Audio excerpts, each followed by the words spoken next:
Patroli gabungan digelar oleh Polres Aceh Timur bersama Kodim 0104 Atim dan Satpol PP Kabupaten Aceh Timur dalam rangka mengantisipasi perkembangan situasi Kamtibmas, Sabtu, 14 Agustus 2021, malam.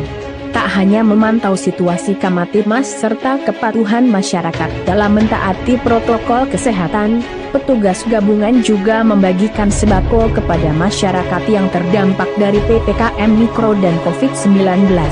Sebelumnya kegiatan patroli ini terlebih dahulu dilaksanakan apel di lapangan Sarja Arya Racana yang dipimpin langsung oleh Wakapolres Aceh Timur Kompol Khairul Ihsan dan kemudian dibagi menjadi 2 regu.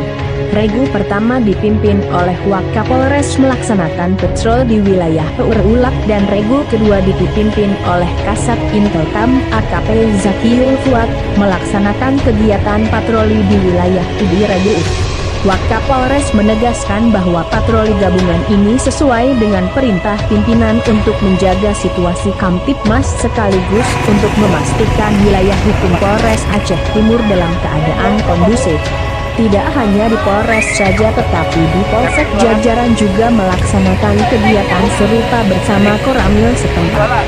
Hari ini kami bersama Kodim 0104 Aceh Timur dan Satpol PP juga Polsek jajaran melaksanakan patroli gabungan untuk memastikan situasi Kamtibmas di wilayah hukum Polres Aceh Timur dalam keadaan aman, nyaman dan kondusif, ujar Wakapolres.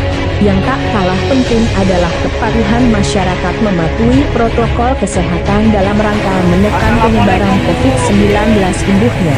Dijelaskan oleh Wakapolres, selama pelaksanaan patroli, selain berdialog bersama warga untuk menyampaikan himbauan Kamtibmas, kami juga mengimbau masyarakat untuk mematuhi protokol kesehatan sekaligus memberikan bantuan sembako kepada warga yang terdampak dari PPKM Mikro juga dampak dari pandemi COVID-19. Setidaknya ada 60 paket sembako kami bagikan kepada warga Ulak dan Raya malam ini. Patroli gabungan akan terus kami gelar sebagai bentuk pelayanan kami kepada masyarakat untuk memberikan rasa aman dan nyaman kepada masyarakat serta menjaga Kamtibmas di wilayah hukum Polres Aceh Timur tetap kondusif, ungkas Wakapolres Kompol Khairul Ihsan.